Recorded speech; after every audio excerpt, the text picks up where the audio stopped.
Hello friends and welcome to the series of video lectures on psychology. मैं doctor Arpita Chaudhary आज आपसे बात करूंगी ऑर्गेनाइजेशनल कॉन्फ्लिक्ट के बारे में। ऑर्गेनाइजेशनल कॉन्फ्लिक्ट यानी कि संगठनात्मक संघर्ष। सबसे पहले हम बात करेंगे कि संगठनात्मक संघर्ष होता क्या है, उसकी मीनिंग के बारे में। Conflict basically is a situation of disagreement जहाँ पर असहमति होती है बिटवीन टू और मोर पर्सन्स, या तो दो या दो से अधिक व्यक्तियों के बारे में, या ग्रुप्स, दो से ज़्यादा जब समूह होते हैं या संगठन होते हैं तो किसी भी मुद्दे पर जब उनमें असहमति होती है तो संघर्ष होता है। इसके साथ साथ कॉन्फ्लिक्ट में be termed as a process where contradiction appears, मतलब किसी भी प्रकार का विरोधाभास जब उत्पन्न होता है और वो अपने आप को मैनिफेस्ट करता है, यानी कि वो उसको महसूस किया जाता है एंड किसी तरह से उसका हल या उसको रिजॉल्व या उसका निदान किया जाता है, आइदर इन अ पॉजिटिव और नेगेटिव तरीक़ों से उस संघर्ष का सॉल्यूशन या उसका कोई हल निकाला जाता है। That is conflict. इसके साथ साथ कॉन्फ्लिक्ट कोई ज़रूरी नहीं कि दो समूह या दो व्यक्तियों के बीच में ही हो, एक व्यक्ति के अंदर भी द्वंद्व या संघर्ष हो सकता है किसी लक्ष्य को लेकर, या उसकी जो पोजीशन या रोल उसका है उसको लेकर, कोई जो which is a matter of interest, जो कोई मुद्दा होता है किसी आम रुचि का, तो उसके बारे में जब कोई जैसे मैंने कहा कोई मतभेद होता है, या हम जैसे व्यक्ति के अंदर, एक व्यक्ति के अंदर भी लक्ष्य या रोल से रिलेटेड संघर्ष हो सकता है। तो ये तो था कि संघर्ष होता क्या है। ठीक है, आगे बढ़े हैं। देखिए, जो परंपरागत सोच है, जो ट्रेडिशनल जो थिंकिंग है संगठनों में, वो ये मानता है कि कॉन्फ्लिक्ट के हमेशा डिसफंक्शनल एस्पेक्ट्स होते हैं, यानी कि कॉन्फ्लिक्ट्स के नुकसान ज़्यादा होते हैं। ठीक है, और क्या नुकसान होते हैं कॉन्फ्लिक्ट के? सबसे पहला नुकसान, it creates a climate of distrust and hatred. जब भी संगठनों में कॉन्फ्लिक्ट या संघर्ष होता है तो एक अविश्वास का वातावरण जनरेट होता है, और आपस में एनिमोसिटी या हेट्रेड, एक दूसरे से नफ़रत, ईर्ष्या वाली चीज़, उसका माहौल ड्यू टू कॉन्फ्लिक्ट होता है। इसके साथ साथ it increases dissatisfaction and tension.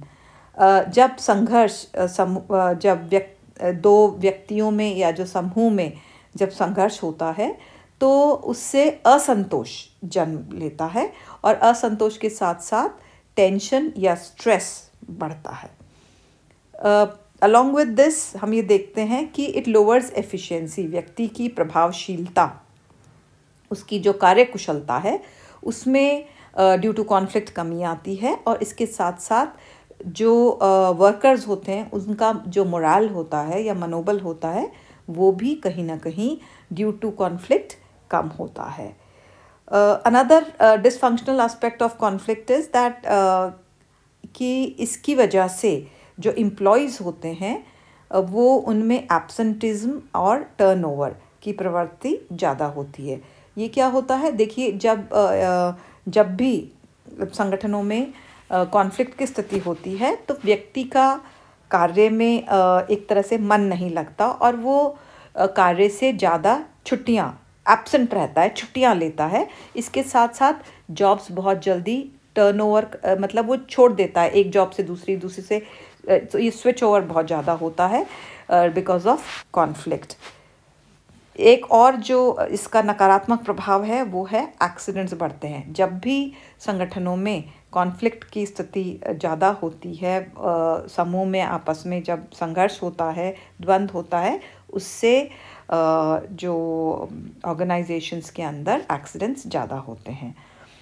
Besides this हम ये देखते हैं कि because of conflict distraction from the main organisation goal, जो संगठन के जो मुख्य गोल्स हैं, जो लक्ष्य हैं, कहीं ना कहीं उससे जो समूह है या व्यक्ति है वो भटक जाता है, डिस्ट्रैक्ट होता है। और कई बार तो हम ये देखते हैं कि जो कॉन्फ्लिक्ट्स होते हैं संगठन में इतने ज़्यादा खतरा पैदा कर देते हैं कि it is a threat to group survival, वो समूह के अस्तित्व के लिए भी एक खतरा बनकर उभरते हैं। तो ये तो थे डिसफंक्शनल एस्पेक्ट्स ऑफ कॉन्फ्लिक्ट। लेकिन हम ये देखते हैं कि जो मॉडर्न सोच है, जो मॉडर्न अप्रोच है ऑर्गेनाइजेशंस में, वो ये मानती है कि संघर्ष या कॉन्फ्लिक्ट के हमेशा नुकसानदायक प्रभाव ही नहीं होते हैं, उसका हमेशा नेगेटिव इम्पैक्ट ही नहीं पड़ता, बट कुछ सीमा में अगर कॉन्फ्लिक्ट होता है, लिमिटेड मॉडरेट कॉन्फ्लिक्ट होता है, तो वो कहीं ना कहीं ऑर्गेनाइजेशंस के लिए फ्रूटफुल होता है, फंक्शनल होता है। और जो मॉडर्न अप्रोच तो ये भी मानती है कि संघर्ष थोड़ा होना भी चाहिए, बट इन मॉडरेट कैपेसिटी के अंदर अगर कॉन्फ्लिक्ट होता है संगठन के अंदर, तो इट इज़ बेनिफिशियल, नुकसानदायक होने की बजाय वो ऑर्गेनाइजेशंस के लिए फंक्शनल होता है, फ़ायदेमंद होता है। So this is the modern approach. जो नई जो परंपरागत सोच ये मानती थी कि नुकसान होता है, लेकिन जो मॉडर्न अप्रोच है वो ये मानती है कि लिमिटेड कॉन्फ्लिक्ट अगर होता है, मॉडरेट कॉन्फ्लिक्ट होता है, उसके समूह के लिए, संगठन के लिए फ़ायदे होते हैं। सबसे पहला फ़ायदा क्या होता है? It stimulates change. देखिए, अगर आपको याद हो, मेरे जो बहुत पुराने वीडियो में अपन ने बात करी थी opportunities and challenges of organisational behaviour, वहाँ अपन ने देखा था कि ऑर्गेनाइजेशंस में कुछ हर समय निरंतर कुछ इनोवेशन होना चाहिए और चेंज होना चाहिए, होता रहता है, and that is the biggest challenge to organisations today. So लेकिन चेंज तभी आएगा जब किसी न किसी प्रकार की असहमति या विरोधाभास होगा। अगर सभी व्यक्ति एक जैसे सोचेंगे, सबकी विचार, सबकी थिंकिंग एक जैसी होगी, हम कुछ नया नहीं करेंगे, तो चेंज कैसे आएगा? सो चेंज हमेशा संघर्ष से जन्म लेता है। और चूँकि ऑर्गेनाइजेशंस के सामने सबसे बड़ा जो चैलेंज है, चुनौती है, वो है टू एक्सेप्ट दिस चेंज। और सो ये ज़रूरी हो जाता है कि मॉडरेट कैपेसिटी में conflict brings about a change, and उस चेंज को हम जो संगठन हैं वो लेंगे, पॉजिटिवली लेंगे, रिस्पॉन्स करेंगे in order to achieve their goals, तभी कहीं ना कहीं हमारे जो संगठनात्मक लक्ष्य हैं उनकी पूर्ति हो पाएगी। इसके साथ साथ हम ये देखते हैं कि जो संघर्ष होता है, कॉन्फ्लिक्ट होता है, it prevents monotony and apathy. जैसा मैंने अब मेरे जो पहले पॉइंट में आपको बताया कि इट ब्रिंग्स अबाउट चेंज। देखिए, अगर चेंज, संघर्ष से चेंज आता है, लेकिन अगर मान लीजिए सब एक तरह सोचेंगे, कोई चेंज होगा ही नहीं, ठीक है, कोई संघर्ष नहीं होगा, बिल्कुल सही बात है, संघर्ष नहीं होगा, लेकिन संघर्ष नहीं होगा तो उससे मोनोटनी बढ़ जाती है, उससे एक रास्ता आ जाती है, कोई नयापन नहीं रहता। सो एक जो एम्प्लॉयज़ हैं उनमें भी एक बोरियत, बोर्डम, मोनोटनी इट जनरेट्स। और तो ये कहीं ना कहीं ज़रूरी है कि कार्य में कुछ चेंज, कुछ नयापन आना चाहिए, जिससे कि मोनोटनी को, एक रास्ता को तोड़ा जा सके। और वो तभी होता है जब moderate amount of conflict is there. और इसीलिए जैसे मैंने आपसे कहा, मॉडर्न अप्रोच ये मानती है कि मॉडरेट कॉन्फ्लिक्ट इज़ फ्रूटफुल और फंक्शनल फॉर अ ऑर्गेनाइजेशन। इसके साथ साथ जो कॉन्फ्लिक्ट्स हैं, दे एनहांस क्रिएटिविटी। क्रिएटिविटी कैसे बढ़ाते हैं? देखिए, जब एम्प्लॉयज़ को अपना मत, अपने आइडियाज़, अपने विचारों को स्वतंत्र रूप से फ्रीली एक्सप्रेस करने की आज़ादी दी जाएगी, तो it acts as a positive force to stimulate creative thinking. तो व्यक्ति नई नई तरीके से सोचेगा, नए कार्य करने के तरीकों को इजाद करेगा, अपने जो उसका जो नॉलेज है, अपनी जो उसकी जो स्किल्स हैं, एबिलिटीज़ हैं, उनको इन्हांस करेगा। अगर मान लीजिए लोगों को मोटिवेट नहीं किया जाता कुछ नया सोचने के लिए, अलग सोचने के लिए, तो व्यक्तियों में क्रिएटिविटी कहाँ से आएगी? अगर सब एक ही समान सोचेंगे, सब एक ही तरह से सोचेंगे, तो और मान लीजिए नए सोचने पे लोगों को मोटिवेट या प्रोत्साहित नहीं किया जाएगा, तो क्रिएटिविटी तो बिल्कुल ख़त्म हो जाएगी। इसीलिए जो कॉन्फ्लिक्ट्स हैं वो संगठनों के अंदर क्रिएटिविटी को बढ़ाते हैं। इसके साथ साथ हम ये देखते हैं कि जो कॉन्फ्लिक्ट्स हैं वो ग्रुप में एकजुटता या जो कोहेसिवनेस है, they bring a group together, it binds a group together. देखिए, जब कॉन्फ्लिक्ट होता है, जब किसी प्रकार का संघर्ष होता है, तो हम आपस में यूनाइटेड हो जाते हैं। आप ये देखेंगे घर में भी, हम चाहे सबके अलग अलग मत हों, लेकिन जब घर पे कोई ना कोई परेशानी आती है, घर में कोई समस्या आती है, तो हम सब एक हो जाते हैं। तो इसी प्रकार जब संगठनों में भी, जब ऑर्गेनाइजेशंस के अंदर भी जब कॉन्फ्लिक्ट आता है, तो it brings the group together, it binds the group together. उसको, समूह को एक साथ जोड़े रखता है। तो जो संघर्ष या जो कॉन्फ्लिक्ट्स हैं वो ग्रुप कोहेसिवनेस बढ़ाते हैं। इसके साथ जो knowledge of capacity to face challenges, हमें ये संघर्ष के दौरान ही पता चलता है कि हम चुनौतियों का सामना करने में सक्षम हैं या नहीं हैं। अगर संघर्ष नहीं होंगे तो हमें ये कैसे पता चलेगा कि हम उसका सामना कर सकते हैं कि नहीं कर सकते। तो इसीलिए थोड़े थोड़े समय के बाद या थोड़े लिमिटेड जो कॉन्फ्लिक्ट्स होते हैं, वो ग्रुप को ये एहसास दिलाते हैं कि वो आपस में किस तरह से मिलकर चैलेंजेस का या चुनौतियों का सामना कर सकते हैं कि नहीं कर सकते। तो ये सिर्फ कॉन्फ्लिक्ट की प्रेजेंस से ही, कॉन्फ्लिक्ट के होने से ही हमें पता चलेगा कि हम उस चीज़ को फेस कर पाएंगे या नहीं कर पाएंगे।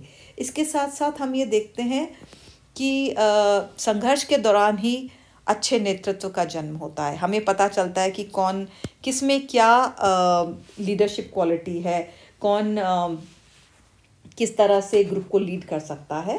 तो जो लीडर्स होते हैं वो भी संघर्ष के दौरान ही इमर्ज होते हैं, निकलकर उभर कर सामने आते हैं। इसके साथ हम ये देखते हैं कि हाई क्वालिटी डिसीजंस, जो अच्छे कोई भी संगठन के या जो हमारी ज़िंदगी की भी हम देखते हैं कि अच्छे निर्णय उस समय निकल कर आते हैं जब किसी प्रकार का संघर्ष या किसी मुसीबत का हम सामना करते हैं। तो हमें एक समय के लिए लग सकता है कि हाँ, हमें परेशानी का सामना करना पड़ा, लेकिन एंड रिजल्ट हमको भी एक संतोष होता है।